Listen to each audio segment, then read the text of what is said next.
Stop e-cigarettes before they stop you.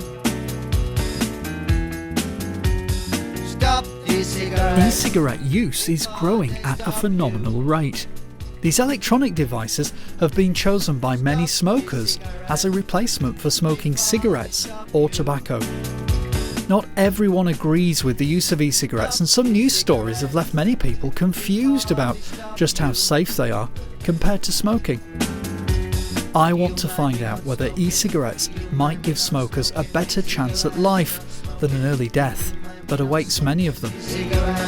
And I want to understand how e-cigarettes have become such a popular choice in helping people to quit the habit, and just how safe they are compared to smoking tobacco. First of all, I need to know just how harmful smoking regular tobacco really is. The death toll from smoking is staggering. About 100,000 people a year in the UK, about 700,000 a year in the European Union, and about 6 million worldwide die early as a result of their smoking. It's a cause of well over 60 known diseases, many forms of cancer, cardiovascular disease, stroke, emphysema, and so on. Incredibly damaging thing to do to your health if you smoke and you keep smoking throughout your adult life.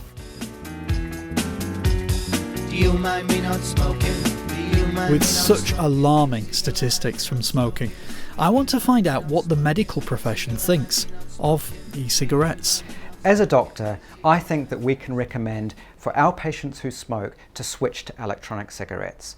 The evidence so far supports this switch. We know that electronic cigarettes are far less risky than continuing to smoke. We might be surprised to see how many people follow our advice, stop using regular tobacco, and will eventually save many years of their life. So it is clear that some people in the medical profession believe that e-cigarettes as an alternative to smoking can be good for health. 5 and a bit years ago, smoking 60 a day, and I'd cut down, I'm here to tell you. And one of the guys came into the rehearsal studio where I worked with what looked like a fag on the go. This is post 2007, smoking bans in place. I shouted, "You can't use that in here," and he said, "It's all right, Dave, it's a plastic tab." And I said, "Get out here, give us a look. How's that work?" Had a go, and I asked the fourth question that I've been asked a million times: where can I get one of them? Because the bottom line on it was, I saw a way of getting past the smoking ban, because everywhere I worked there was a smoking ban. So yeah, 10 days later, I didn't smoke cigarettes anymore. Before they stop you. At the moment, there's only 700,000 people that have completely switched to e-cigs and no longer smoking.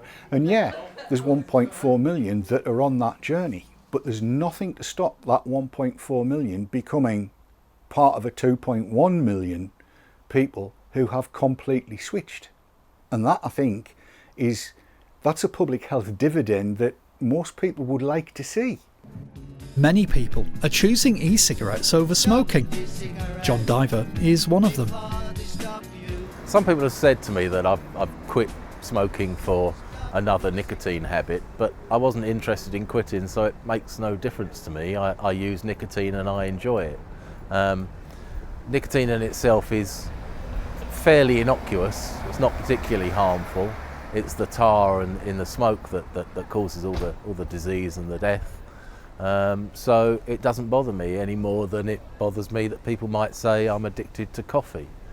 I think smokers choose to switch to e-cigarettes because they've thought for a while that they really do need to stop smoking, but they may have rejected other ways of doing it, like, you know, most smokers know about patches and gum and lozenges and that sort of thing, and they may not have thought that was for them. It's a completely rational and ethical thing to suggest to them that they try something that over 2 million people in the UK are now trying, and 700,000 have found successful. And actually, I would say if they didn't do that, they were being somewhat negligent. So it's clear, some people believe wholeheartedly that e-cigarettes are a force for good for smokers. But just what is an e-cigarette? First of all, there's the base of the device. Inside the base includes the electronics and protection circuit. Stop the cigarette. Then there's the battery. On top of that sits the tank and the drip tip. The tank is made up of two sections. Before they Part of it holds the e-liquid and part of it contains the heating element or coil. the cigarette. Before they stop you. A wicking material made of cotton, silica or sometimes steel mesh transfers the e-liquid to the coil. Stop you. Simply press the power button and the coil begins to glow, vaporizes the e-liquid, which in turn produces the vapour to be inhaled. There are 3 generations of e-cigs, or that's the way it's generally perceived.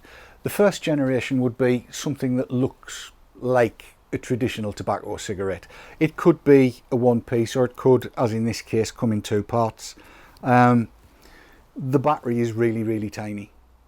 The reservoir for any liquid is really tiny, and that really wouldn't last me much longer than an hour. So that's first generation. It's a proof of concept. It lets you know that the things work, but really it's not a great deal better than that. Second generation, much bigger, as you'll be able to see. The battery's a lot bigger, and this section down here up to this bright silver mark is the battery, so it's a lot bigger, and that would get many vapers through a day. A 20-a-day smoker might be able to use one of those for a full day. And of course, the liquid reservoir is also much bigger. And again, there are many 20-a-day smokers, or ex-smokers as they would be when they were vaping, that could get through a day on one of those, or close to a day. Generation 3 takes things a little bit further. Up until Generation 2, you couldn't vary the power, you couldn't tailor the experience to suit yourself. But with Generation 3, we get a little knob or a menued system or some way of varying the amount of power that actually gets to the working part, to the gubbins at the other end. And that then allows you to tailor your experience to suit exactly what you want out of it. And again, as you see, if I put all 3 together, we're going from tiny weeny battery up to reasonably large battery, up to a battery that's definitely going to last an ex 20-a-day smoker pretty much the whole of the day. Yeah, I suppose somebody that was just coming into it might look at a Generation 1 and think, I understand that, I know that, that's familiar. But it doesn't take very long after they've gotten one of these to realise these do the job so much nicer. I think the prominent rise of the electronic cigarette industry from its humble beginnings, which were essentially based on the internet, is down to some key factors. I think the product appeals to people on many levels. Certainly the choice and availability of flavours has a significant impact in why people continue to come back and are enjoying the product. 2013 was a significant year for the industry, where we believe that it experienced triple-digit growth, hitting somewhere in the region of 190 million within the UK alone. There's no reason to doubt why this wouldn't increase over at least double digits over the next 5 years. With e-cigarettes being used by thousands of people every day, just how seriously does the industry treat health and safety? We ourselves are vapers, and we're really passionate about these products, and our view is that although it would be hard to make an electronic cigarette that's as dangerous as smoking, nevertheless our view is that they should be as safe as they can possibly be. So our focus has been on consumer protection from day one, looking at the regulation that's there already, what's missing, and filling in those gaps so that we can make these products absolutely tip-top, the best they can possibly be, to assure people that they are safe making the switch away from tobacco smoking into vaping, and hopefully saving a lot of lives that way. We're always keen to work closely with trading standards, take advice from the people who care about how the product is presented to the market. This might include tests for toxicity, diacetyl, other things that shouldn't be in the flavours that we use. All of our ingredients are UK sourced, pharmaceutical grade for the glycols and for the nicotine, and we ensure that the product that we put on the shelf is the best possible quality that we can produce. With so many people switching and millions of smokers out there, who is most likely to be switching right now? One thing that we've learned in the Stop Smoking service is that the people who take to e-cigarettes best tend to be more well-educated people, people who are what you might call in a more affluent bracket, and people who are internet savvy. So they've done some research of their own on the internet. My concern as a manager of a stop smoking service is that we start to get the word out to people who live more chaotic lives, perhaps, people who suffer from, you know, very poor physical and mental health, or who are very financially impoverished, I suppose, because they're the ones that this could make so much impact on, but they're the ones that are least likely to you know, experiment, because perhaps they can't afford to just go and buy 30 quid's worth of kit at a specialist retailer. We know a lot about e-cigarettes, contrary to what some people would have you believe. It starts from the basic physics and chemistry. We know that the ingredients are pretty simple and pretty benign. We know there's no combustion, so there's no products of combustion. The chemistry is relatively straightforward.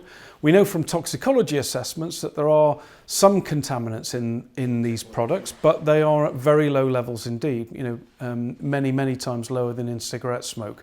We see people using the products, nothing bad has really happened to them, some minor irritations at worst, and most people who use them report immediate significant gains in their health and well-being. So we can be fairly confident. Stop e-cigarettes before they stop you. There are a large number of benefits of using e-cigarettes if you currently smoke. I think one has to remember the risks of smoking tobacco are large. In fact, it will kill half of all users. What we know about electronic cigarettes is it provides the nicotine, which is what smokers miss when they stop smoking, but without the numerous toxins that are contained in tobacco smoke. And it's not the nicotine that causes the damage, it's everything else in tobacco smoke that is causing the harm. So for people who smoke, I would certainly recommend that they seriously think about switching to electronic cigarettes. So, I'm getting nothing but positive vibes about e-cigarettes. But what about the concerns we hear and read in the media? There are a number of concerns people have raised about electronic cigarettes. However, largely at the moment, these are mostly theoretical. These include things like a gateway effect, where you'd have people that have never smoked and perhaps would never have started smoking, but where they start using an electronic cigarette, and this somehow leads them to smoking regular tobacco. The evidence at the moment, though, suggests that this is not happening. Sure, we're having people experiment with electronic cigarettes, but actually the percentage that become regular users is actually quite low. In fact, it's somewhere between 12 and 14%. So at the moment, most electronic cigarette users are really only just trying it and are not really moving on to daily or regular use. And this is probably because electronic cigarettes are not quite as good as they need to be to really compete with tobacco smoke. The paradox is the more closely it mirrors the experience of smoking in terms of the rate at which it delivers nicotine and some of the flavours, the more effective it is as a substitute for smoking. There's a big risk in treating vapers like smokers, and that is that you destroy one of the incentives or some of the incentives to switch. Without a doubt, a number of people have switched from smoking to vaping because it allows them to back into pubs, back into clubs, back into indoor premises. If you take this away, you remove one of the drivers to switch, and actually there's a negative public health impact to doing that. What we are is people who use nicotine but who don't want to die, and so we found a safer alternative, and what we believe that that vaping should be treated as something separate from smoking. As these devices are becoming so popular, isn't it important that we regulate them and control advertising of them? You know, if you over-regulate something that's designed to reduce harm, designed to compete with cigarettes, you're basically protecting cigarettes from competition. You're preventing cigarettes facing a more attractive competitor. And you might as well be going out to work and protecting the cigarette sales. And that's what it boils down to. So, for example, the European Union's decided that it ought to ban advertising of e-cigarettes. That's a gift to the cigarette sellers, because that's a competitor that can't now advertise. So you have to think all the time, what are the perverse and unintended consequences of this regulatory measure that I think I would like to take? Because it could end up in more smoking, more cigarette sales, more disease and more death. It's really important that advertising is undertaken responsibly so that children and minors are not targeted. We've always been very clear that we support a mandated age restriction for these products. They're for adult smokers, they're not for children, any more than tobacco cigarettes are for children. That said, it's really important that advertising of these products is possible to be targeted to adult smokers so that they can be made aware that they have this option and more of them can be persuaded to switch away from smoking. Before they stop you. Stop the cigarettes. Before they stop It is important to recognise that we don't want to encourage children or young people to take up this product, but at the same time striking the balance with making it available to those people who really need it. And we've witnessed firsthand the impact that this product can have on people's lives. It really is that bigger disruptive technology. The changes that people have told us about on a day-to-day basis, and many thousands of customers, is evident and testament to that. Striking the balance between choice, we often get criticised for some of the flavours that we produce, and making sure that we're not appealing to the wrong demographic is quite tricky, but it's one that's crucial to let people know that they can not only choose what flavour they'd like to vape, but also what strength of nicotine they'd like within that fluid.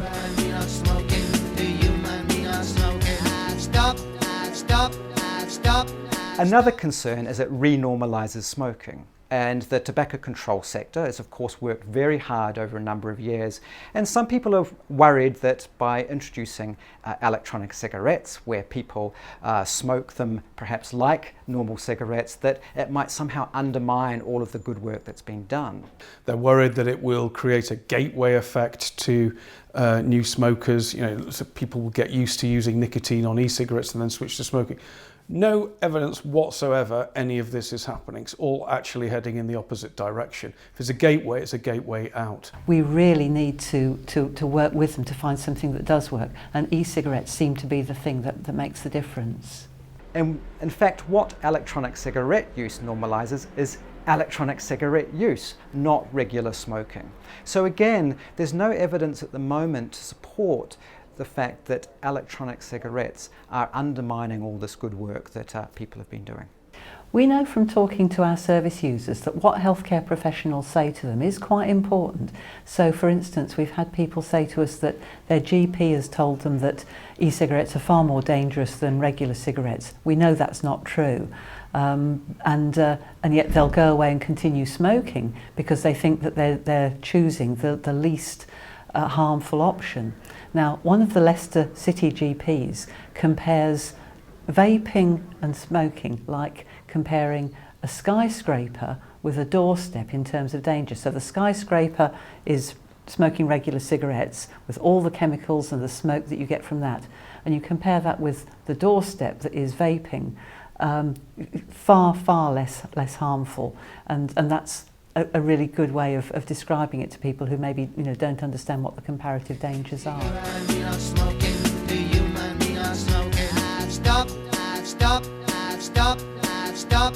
And indeed, we don't know the long-term risks of regular electronic cigarette use. We do, however, know that short-term use is associated with very few risks indeed. In fact, most people complain of only localized effects, the taste, the tickle in the back of the throat, and really nothing else at all. Now, it is possible that risks may emerge in the future, but we don't know what those are or even what to look for at the moment.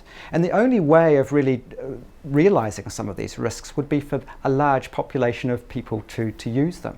So I think the way forward at the moment is to let people use them. What we do know is that they're significantly less risky than continuing to smoke. And that's the only comparator we really need to make, because it's people who smoke that are switching to these devices, not people who don't smoke. The nice guidance on harm reduction says, if it's nicotine that people need, use that to stop going back to combustible cigarettes. E-cigarettes have become a significant force for good. They're a clearly far less risky alternative to smoking tobacco, and they represent a sea change in attracting people away from those potential dangers. Here's an opportunity for public health bodies to stop in their tracks and recognise the real reasons e-cigarettes have been so successful. It's not through regulation, it's not through medicalisation, and not through taxation. Rather, it's through allowing people to think for themselves, to get easy access to e-cigarettes and choose a far less risky alternative. This is revolutionary, and as Professor Robert West says, e-cigarettes could see the end of the smoking epidemic in our lifetime. I never thought I would say that as a healthcare professional. Do I think electronic cigarettes can save lives? I think they're potentially the biggest thing that public health has had for a very long time. I think they could save hundreds of thousands of lives of people who would otherwise be smoking. From the people I've spoken to, I can take confidence that e-cigarettes are a better choice as an alternative to smoking. So here's a final passionate word from committed vapor David Dawn. So there we are. These people are showing it. The evidence is in, and the evidence says that e-cigs represent the biggest gift to public health that we've seen in decades. There is no doubt they are a good thing. Before they stop you, stop the cigarettes. Before they stop you, stop the cigarette. Before they stop you, stop the cigarettes. Before they stop you. Do you mind me not smoking? Do you mind me not smoking the cigarette?